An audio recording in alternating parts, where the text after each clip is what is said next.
es Historia con la profe Eliet. Hoy nos vamos a estar refiriendo al viejo puerto de Bebedero, desde la época en que se formó.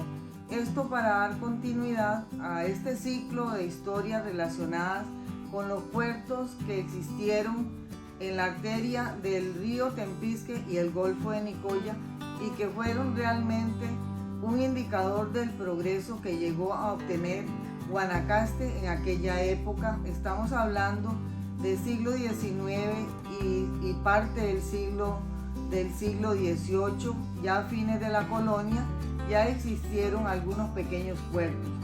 En el caso de Bebedero se ha considerado como uno de los principales puertos de este conjunto de puertecitos que animaron en aquella época toda esa región y que fueron los que oxigenaron la economía de Guanacaste, comunicándola, entroncándola con el Valle Central.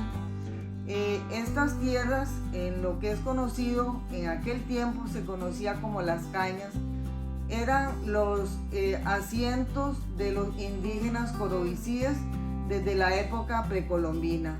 Posteriormente, ya en la época colonial, cuando fue disminuyendo la población indígena, esas tierras siempre fueron dedicadas al cultivo de las grandes llanuras que posee.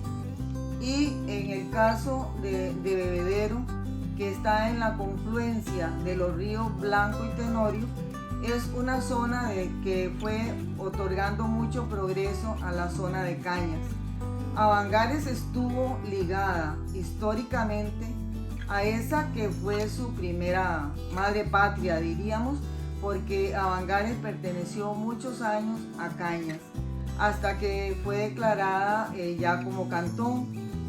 Antiguamente había pertenecido también al Espíritu Santo de Esparza, pero su mayor ligamen, sobre todo en la época de apogeo de las minas de Avangares, fue con Cañas, quienes obtuvieron, la verdad, muchos recursos que le llegaron gracias a la actividad comercial relacionada con la minería. Sabemos que inicialmente era por el puerto de Bebedero que ingresaban los viajeros y las mercancías y maquinarias. Sin embargo, debido a la lejanía con las minas de Avangares, fue que se estableció otro puerto del que estaremos hablando la próxima vez, que fue el Puerto Iglesias, posteriormente Puerto Manzanillo. Y esa relación con Cañas nos hace sentirnos a los avangareños muy identificados con los pobladores de Cañas, precisamente por ese raigambre histórico que tenemos con ellos. En el caso de Bebedero, ya desde fines del siglo XIX empezó a notarse el aumento de la cantidad de población, tanto que había muchos pobladores que ya trabajaban en haciendas de ganado de Cañas, y la mayoría provenía de Bebedero, que se fue estableciendo como un pintoresco pueblito animado con una ensenada donde hay abundancia de humedales, y que eso le da una gran riqueza que incluso actualmente sigue siendo utilizada en el caso del turismo. En cuanto a la ganadería, los primeros movimientos fueron lógicamente en bongos y después en lanchas y lanchones, plataformas para llevar el ganado y para arrastrar también la gran cantidad de madera, de tucas de madera que se sacaban por el puerto de Bebedero. Respecto a este movimiento, vamos a leer brevemente una referencia que hace don Antonio Castillo en su libro La Guerra del Oro, Tierra y Minería en Avangares, sobre este puerto importante.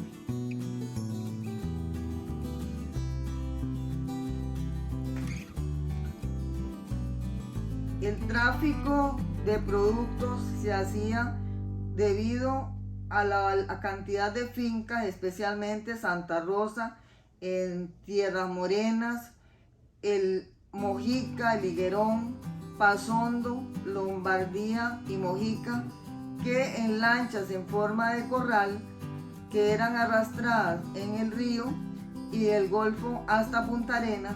Del mismo modo, los marineros remolcaban grandes tucas de madera que cubrían los aserraderos y empresas de madera de Punta Arenas.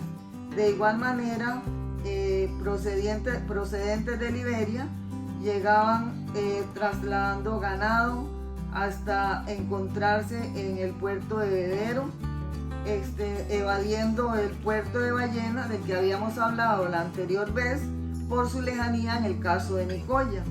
En el año de 1912, por ejemplo, ya los vecinos de Cañas pedían a la municipalidad que les reparara el camino a Bebedero por donde entran pasajeros y mercancías. Todo esto porque el camino a Cañas está en mal estado. Así que en el invierno, debido a las grandes llenas y las inundaciones, pues lógicamente se interrumpía el trasiego de mercaderías y el trasiego de pasajeros hacia esa zona. Recordando una vieja anécdota de mi tatarabuela Mercedes, que me contaba mi mamá cómo ella vivió en el puerto de Bebedero, porque era un puerto en el que las mujeres tenían mucho trabajo.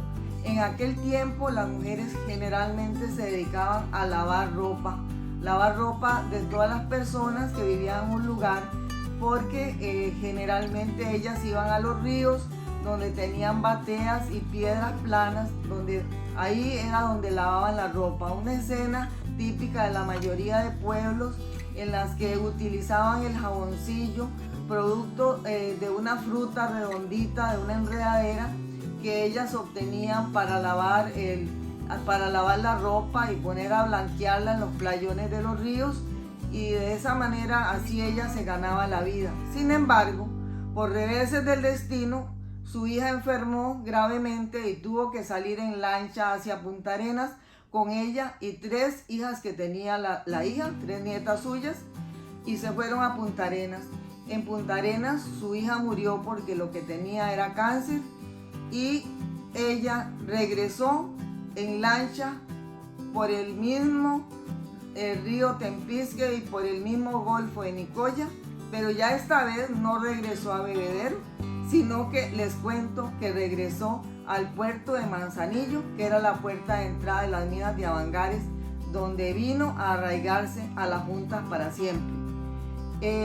También he podido leer los recuerdos en una vieja entrevista de un señor de apellido Valdés, un boyero de Cañas, quien trasegaba sus mercancías del puerto de Bebedero hasta Cañas, donde los chinos, donde Felipe Chan, donde los taxan, y que él contaba cómo duraba. En carreta, 4 yuntas de bueyes tenía, en carreta duraba, decía él, 5 horas, pero a caballo 10 horas. Era lo que se duraba en ese camino. Sin embargo, duraba él en la gira dos días. ¿Por qué 2 días? Bueno, porque un día era para ir a esperar la lancha hasta que subiera la marea y llegara a la lancha para poder tener ya las carretas abastecidas y emprender camino hasta donde llegara, pero también tenía que descansar porque los bueyes había que alimentarlos y darles descanso. Entonces eso era lo cotidiano, encontrar en los caminos las carretas que iban llenas de mercancías. ¿Y qué llevaban? Bueno, generalmente lo que llevaban era azúcar, sal, café, llevaban también jabón, hielo en marquetas grandes y sacos que estaban rellenados con grasa de arroz para las refresquerías de los poblados, telas y todo tipo de mercaderías para los negocios y comisariatos. Eso es muy interesante de conocer, porque así uno se imagina cómo pudo ser todo aquel comercio próspero en esa zona de las Cañas e incluso hasta Tilarán, donde iba don Goyo Valdés a dejar sus mercancías. Sin embargo, vino el declive de esa actividad en el Golfo de Nicoya debido a la construcción, que ya sabemos, de la carretera interamericana, que poco a poco fue terminando con la actividad de esos que fueron precursores del gran desarrollo de Guanacaste. Así que la próxima vez estaremos hablando sobre el famoso puerto de Manzanillo para cerrar el ciclo de de la información que estamos obteniendo sobre los puertos viejos de Guanacaste. Nos vemos la próxima vez.